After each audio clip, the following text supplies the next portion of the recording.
চট্টগ্রামে এক নারী উদ্যোক্তার 29 কোটি টাকা মেরে দিয়েছেন এস আলম গ্রুপের কর্ণধার সাইফুল আলম মাসুদ। ওই নারীর স্বাক্ষর করা খালি চেক ও ধারের মাধ্যমে বিশাল অঙ্কের এ টাকা আত্মসাৎ করেন সাইফুল আলম মাসুদ। আর এ কাজে তাকে সহায়তা করেন মাসুদের ব্যক্তিগত সহকারী আকিজ উদ্দিন।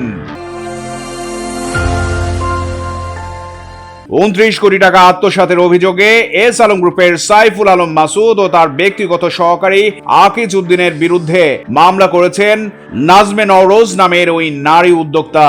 বৃহস্পতিবার চট্টগ্রাম মেট্রোপলিটন ম্যাজিস্ট্রেট আবু বকর সিদ্দিকের আদালতে মামলাটি দায়ের করেন চট্টগ্রামের আগ্রাবাদ অ্যারিস্টোক্রেসি রেস্তোরাঁর মালিক নাজমে নওরোজ। মামলাটির বিষয়টি চট্টগ্রাম প্রতিদিনকে নিশ্চিত করেন বাদীর আইনজীবী শুভঙ্কর ঘোষ। তিনি বলেন, আদালত মামলাটি আমলে নিয়েছেন। পুলিশের অপরাধ তদন্ত বিভাগ সিআইডি কে তদন্ত করে প্রতিবেদন জমা দেবার নির্দেশ দিয়েছে আদালত। নাজমে নওরোজ মামলায় উল্লেখ করেন, নারী উদ্যোক্তা হওয়ার সুবাদে ফার্স্ট সিকিউরিটি ইসলামী ব্যাংকের সাবেক চেয়ারম্যান এস আলম গ্রুপের কর্ণধার সাইফুল আলম মাসুদের সঙ্গে তার পরিচয় হয়। ব্যবসা বাড়ানোর জন্য নওরোজকে নিজের মালিকানাধীন ফার্স্ট সিকিউরিটি ইসলামী ব্যাংক কাজীর দেউরি মহিলা শাখা থেকে প্রথমে 2 কোটি টাকা ঋণ দেন সাইফুল আলম মাসুদ।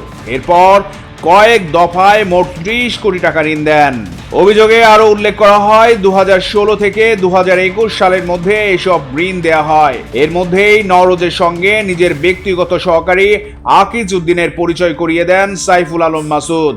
এরপর সাইফুল আলম মাসুদ ও আকিজ উদ্দিন ব্যাংক ঋণের বিপরীতে নওরোজের কাছ থেকে সই করা খালি চেক নেন। এভাবে খালি চেকের মাধ্যমে ও ধার হিসেবে 29 কোটি টাকা নিয়ে আত্মসাৎ করেন। গত 22 জুলাই 29 কোটি টাকা ফেরত চাইলে নওরোজকে অপহরণের হুমকি দেয়া হয়। এ বিষয়ে জানতে নারী উদ্যোক্তা নাজমে নওরোজের মুঠোফোনে একাধিক কল করা হলেও সংযোগ পাওয়া যায়নি। একইভাবে সংযোগ পাওয়া যায়নি এস আলমের কর্ণধার সাইফুল আলম মাসুদের মুঠোফোনেও। চট্টগ্রাম প্রতিদিন নিউজ ডেস্ক।